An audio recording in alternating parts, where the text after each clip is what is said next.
दोस्तों, जब दानवीर सूर्यपुत्र कर्ण ने भगवान श्री कृष्ण से रोते हुए पूछा कि आखिर मेरा दोष क्या था, तो उसके बाद भगवान श्री कृष्ण ने आखिर क्या उत्तर दिया, तो आइए जानते हैं। लेकिन वीडियो में आगे बढ़ने से पहले हमारे चैनल को सब्सक्राइब अवश्य करें और बेल आइकन जरूर दबाएं और साथ ही कमेंट में जय श्री कृष्णा लिखना बिल्कुल मत भूलिएगा।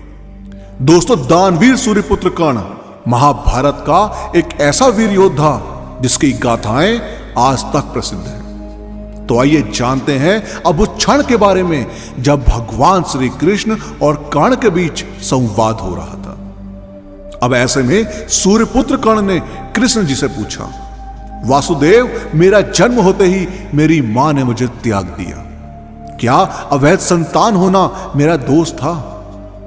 द्रोणाचार्य ने मुझे सिखाया नहीं क्योंकि मैं क्षत्रिय पुत्र नहीं था। परशुराम जी के पास गया तो उन्होंने मुझे सिखाया, लेकिन जब मैंने उनसे शिक्षा प्राप्त कर ली और उन्हें मेरी सच्चाई के बारे में पता चला तो उन्होंने मुझे श्राप दे दिया कि जिस वक्त मुझे उस विद्या की सर्वाधिक आवश्यकता होगी मुझे उसका विस्मरण हो जाएगा, क्योंकि उनके अनुसार मैं क्षत्रिय नहीं था। केवल संयोगवश एक गाय को मेरा बाण लगा, उसके स्वामी ने मुझे श्राप दे दिया, जबकि मेरा कोई दोष नहीं था। द्रौपदी के स्वयंवर में भी मेरा खूब अपमान किया गया, मुझे सूत पुत्र कहा गया। माता कुंती ने मुझे आखिर में मेरे जन्म का रहस्य बताया और उस समय भी उन्होंने मुझसे दान में अपने बेटों को बचाने के लिए कहा।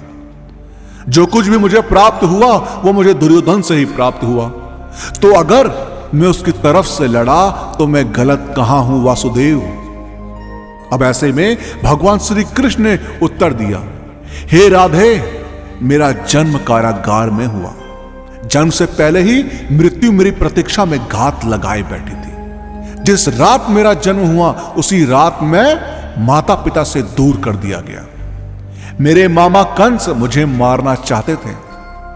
तुम्हारा बचपन खड़क, रथ, घोड़े, धनुष और बाणों के बीच उनकी ध्वनि सुनते हुए बीता है। मुझे तो ग्वाले की गौशाला मिली, गोबर मिला और खड़ा होकर जब चल भी नहीं पाया उससे पहले ही कई प्राण घातक हमले मुझे झेलने पड़े। उन राक्षसों से लड़ना पड़ा जिन्हें खुद मेरे मामा ने मुझे मारने के लिए भेजा था।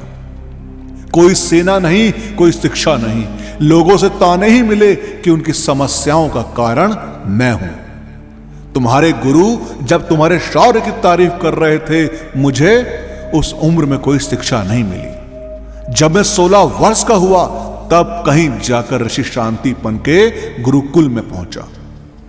तुम अपनी पसंद की कन्या से विवाह कर सके, लेकिन जिस कन्या से मैंने प्रेम किया वह कभी मुझे मिली ही नहीं। मुझे उनसे विवाह करने पड़े जिन्हें मेरी चाहत थी या जिनको मैंने राक्षसों से बचाया था। मेरे पूरे समाज को यमुना के किनारे से हटाकर एक दूर समुद्र के किनारे में बसना पड़ा। उन्हें जरासंध से बचाने के लिए मुझे ऐसा करना पड़ा।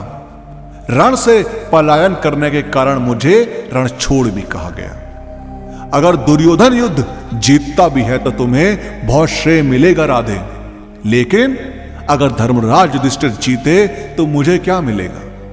मुझे केवल युद्ध और युद्ध से निर्माण हुई समस्याओं के लिए दोष दिया जाएगा। मुझे अनेकों श्राप झेलने पड़ेंगे, माताओं की पीड़ा का आह्वान करना पड़ेगा, अपने ही लोगों से मुझे दूर होना पड़ेगा। एक बात का स्मरण रहे राधे, हर किसी को जिंदगी चुनौतियां देती है, जिंदगी किसी के भी साथ न्याय नहीं करती। दुर्योधन ने अन्याय का सामना किया है तो युधिष्ठिर ने भी अन्याय भुगता है, लेकिन सत्य धर्म क्या है ये तुम भली भांति जानते हो। कोई बात नहीं अगर कितना भी अपमान हो, जो हमारा अधिकार है वो हमें मिले ना मिले कोई बात नहीं, लेकिन महत्व इस बात का है कि तुम उस समय उस संकट का सामना कैसे करते, और अगर तुम उस संकट का सामना कर लेते तो आज ये दिन देखने को नहीं मिलता राधे। इसलिए रोना धोना बंद करो राधे, जिंदगी न्याय नहीं करती, इसका मतलब यह नहीं होता कि तुम्हें अधर्म के पथ पर चलने की अनुमति दी जाए। आज तुम्हारा वध निश्चित है, वह भी अर्जुन के हाथों। ऐसे में कर्ण ने दोबारा श्री कृष्ण से प्रश्न किया, मैं मृत्यु के लिए तैयार हूं वासुदेव, लेकिन मेरे सामर्थ्य का क्या? तब भगवान श्री कृष्ण ने कहा, या सोचो राधे कि तुम्हें छल से मारना पड़ रहा है, इससे बड़े सामर्थ्य की बात क्या होगी? तुम्हारा रथ उस भूमि में फंस चुका है, उसका पहिया तुम्हें निकालना ही पड़ेगा राधे। यही काल चक्र का नियम है। और उसी समय छल पूर्वक अर्जुन को अंजलि अस्त्र से तुम्हारा वध करना ही होगा। यहीं से धर्म की नींव रखी जाएगी और धर्म के लिए यह सब करना ही पड़ेगा राधे। इसलिए अब जितना भी तुमने रोना था वो सब बंद करो। तुम्हारा सामर्थ्य दुनिया जानती है और आने वाले युगों तक तुम्हारा नाम हर किसी की जुबान पर रहेगा, सूर्यपुत्र दानवीर महारथी कर्ण। दोस्तों, आपका इस बारे में क्या कहना है हमें कमेंट के माध्यम से जरूर बताएं। और इस वीडियो का पार्ट 2 चाहिए हो तो कमेंट्स में पार्ट 2 जरूर लिखें। और वीडियो पसंद आई हो तो लाइक और शेयर करना मत भूलिएगा। हम आपको मिलते हैं अगली वीडियो में।